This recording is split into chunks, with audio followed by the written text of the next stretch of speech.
শ্রীচরণে আমার প্রণামার্ঘ্য নিবেদন করি।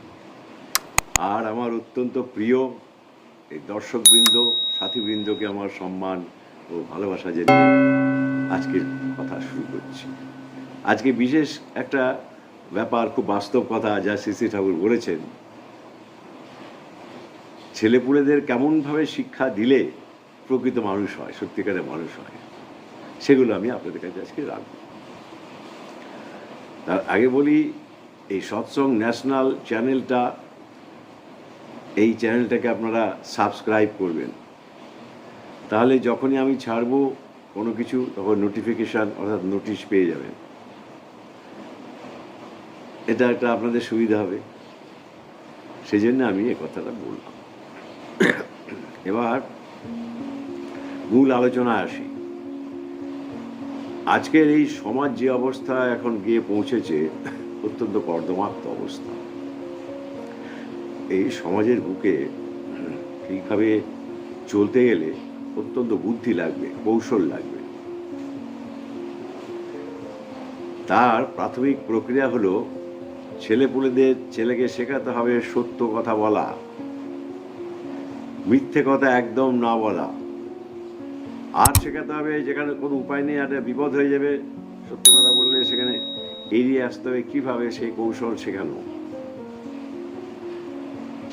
আর এইটা না হলে, তারা যদি মিথ্যাবাদী হয়ে যায় অল্প বয়স থেকে, পরে কিন্তু আপনি দেখবেন আপনাকে একটা বলছে, করছে আরেকটা। এই করে করে তার মনের মধ্যে প্রবৃত্তি ঢুকে যাবে, আস্তে আস্তে তার জীবনটা অন্যরকম হয়ে যাবে। সৎ প্রকৃত মানুষ সৎ জায়গা থেকে বঞ্চিত হবে। আর এর সঙ্গে আরেকটা কথা হলো যে শ্রদ্ধা যদি গুরুজন এবং সম্মানীয়দের প্রতি না থাকে, তাহলে সেই ছেলে কিন্তু আনরুলি হয়ে যায়, ডিসওবিডিয়েন্ট হয়ে যায়, বাধ্য থাকে না। তাই শ্রদ্ধাটা আগে শেখাতে হবে। মা বাবার প্রতি শ্রদ্ধা, প্রতিদিন একবার করে অন্তত সকালে উঠে ভগবানের মূর্তি থাকলে প্রণাম করা, তারপর মা বাবাকে প্রণাম করে তারপর যা করার করো, এইভাবে শেখাতে হয়। আর অন্যান্য যে সম্মানীয় ব্যক্তি, তাদেরকেও সম্মান করতে হবে, সেটাও শেখাতে হয়। এটাতে শ্রদ্ধা আসে। শ্রদ্ধা আসলে মনটা নরম থাকে, উগ্র হয় না। তো সেই জন্যে শ্রদ্ধা অত্যন্ত জরুরি। শ্রদ্ধা আসলে বিশ্বাস আসবে, ভক্তি আসবে, জ্ঞান আসবে, অনেক কিছু আসবে। এই শ্রদ্ধাটা শেখাতে হবে। আর আগে বললাম সত্য কথা বলা, ওটাও শেখাতে হবে। কিছু কিছু জিনিস খুব ছোট ছোট থেকে শেখাতে হবে, প্র্যাকটিক্যাল লাইফে চলার জন্য। আর আপনি যদি ভাবেন যে তাকে ঘরেতেই রেখে দেবো, যেটুকু স্কুল যাবে, তাহলে কিন্তু হবে না। প্রতিঘাত যদি না আসে জীবনে, সে তাহলে শিখতে পারবে না যে বড় একটা সংঘাত এসে দাঁড়ালো আর বিপদ এসে দাঁড়ালো, তখন দিশেহারা হয়ে যাবে। সেই জন্য ওই বিদ্যাটা তাকে শেখাতে হবে। এই ঘাত প্রতিঘাতের মধ্যে কিভাবে খুব বুদ্ধি করে সে বেরিয়ে আসতে পারবে। কত রকম বাজে কথা, কত কিছু থাকবে। আর একটা কথা কি, পরের নিন্দে কিন্তু একদম করা চলবে না। তাহলে বাড়িতে আপনাদের এগুলো নিজেদের ভেতর প্র্যাকটিক্যাল চাই, প্র্যাকটিস করা। কারণ ঠাকুর বলছেন, ছেলেরা কিন্তু ওই মৌখিক উপদেশের থেকে বাবা মায়ের চাল চলন, আচরণ, সব কিছু, কথাবার্তা সব কিছু লক্ষ্য রাখে। আর স্বভাবতই এটাই শেখে। প্রবৃত্তি তো মানুষের মন নিচু গানি, সে ওইটাই শেখে। সেই জন্য নিজেদেরকে কিন্তু একদম রেকটিফাই করে তুলতে হবে এই সমস্ত ব্যাপারে। পরের নিন্দা যদি আপনারা করেন, ঘরে বসে অন্য কারো কথা বলতে থাকেন, এই করে যে মুখ তো মুখ সেই, তাহলে কিন্তু জানবেন যে সে কিন্তু ওরা শুনছে, সে কিন্তু জানে, সেও এরকম পার্টিসিপেট করে পড়ায় চলে। এগুলো ভালো নয়, এতে মনটা নষ্ট হয়ে যায়, সুন্দর মন থাকে না। কোনো মানুষকে ভালোবাসা যায় না। সবাইকে যদি আমি নিন্দে করি, তাহলে সবাইকে আমি ভালোবাসবো না, অর্থাৎ কাউকেই ভালোবাসতে পারবো না। নিন্দে মানুষের মনের ভেতর ভালোবাসাটা নষ্ট করে দেয় সেই মানুষটার প্রতি যার নিন্দে আমরা করছি। তাই ওইটা কিন্তু বন্ধ রাখতে হবে, আর সব নিজেদের প্র্যাকটিস করতে হবে। এই ঘাত প্রতিঘাতের মধ্যে দিয়ে জীবন যখন চলতে থাকবে, সেখানে তো জীবন তো থেমে থাকবে না, বেঁচে তো থাকতেই হবে ভালোভাবে।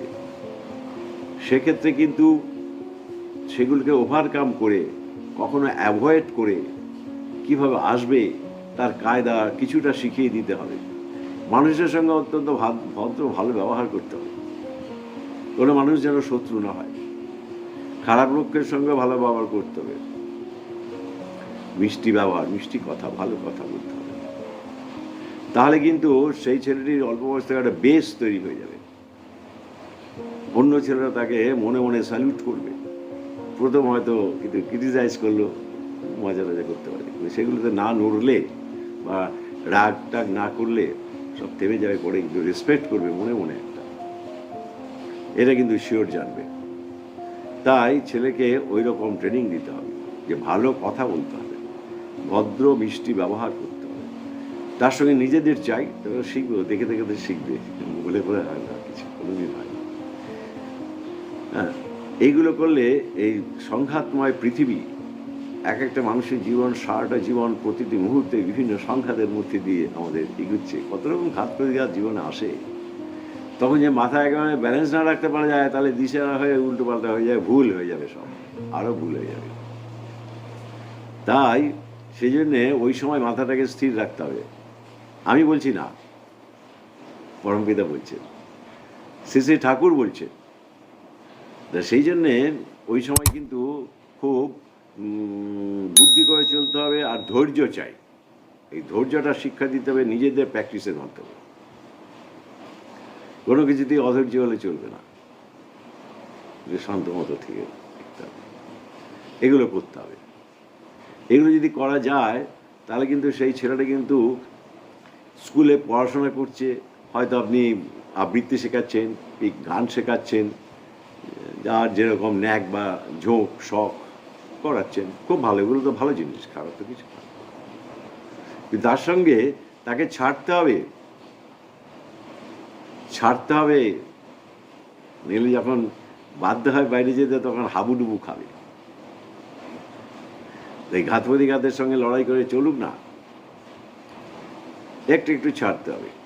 যত বড় হবে তবে একটু একটু করে বেশি ছাড়তে হবে। আর সত্য কথা বলা যদি প্র্যাকটিস করাতে পারেন, যেখানে জায়গায় আপনাকে সে মিথ্যে কথা বলতে পারবে না। তার বিবেক বাধা দেবে, মন বাধা দেবে, তার ইচ্ছে বাধা দেবে। তাই সত্য কথা শেখালে কিন্তু আপনার লাভই আছে, ক্ষতি কিন্তু নেই। আমি অভিভাবকদের প্রতি বলছি, কোনো ক্ষতি নেই, বরং লাভ আছে, ভালো হবে। আর ছেলের সঙ্গে মায়ের অন্তত দূরত্বটা কম থাকবে, মানে ভালোবাসা থাকবে। মা যেন তার কাছে ট্রাস্টেবল, বিশ্বাসযোগ্য হয়। আর কোনো খারাপ কাজে মদত দেওয়া চলবে না, খুব সুন্দর করে বুদ্ধি করে বিরত করতে হবে ভুল কাজে। এইসব হলো অভিভাবকের দায়িত্ব। এগুলোই দয়াল আমাদের বলেছেন, আমাদের শিক্ষা দিয়েছেন, আমাদের শিখিয়েছেন। ভগবান ঈশ্বর কখনো কখনো মানুষ রূপে পৃথিবীতে আসেন। মানুষ রূপে আসার কারণই হলো, মানুষ রূপে না এলে মানুষ তাকে বুঝতে পারবে না, তিনি কথা বলতে পারবেন না, কিছু করতে পারবেন না। যদি স্ট্যাচু হয়ে থাকেন তাহলে হবে না। মানুষের যে নীতিবোধ হারিয়ে গেছে, মানুষ যে মিথ্যাচারী হয়েছে, কত কিছু করছে। তা এই মানুষকে শিক্ষা দিয়ে আস্তে আস্তে ভালোর দিকে নিয়ে যেতে হবে, যেটা আগে ছিল। সেই জন্যই তিনি আসেন, এবার সেই জন্যই তিনি এসেছেন। আমি একদম উপসংহার লগ্নে আপনাদের সুন্দর, স্বাস্থ্যময়, আনন্দময়, নিরোগ এবং উৎসাহ উচ্ছল জীবন তার শ্রীচরণে প্রার্থনা।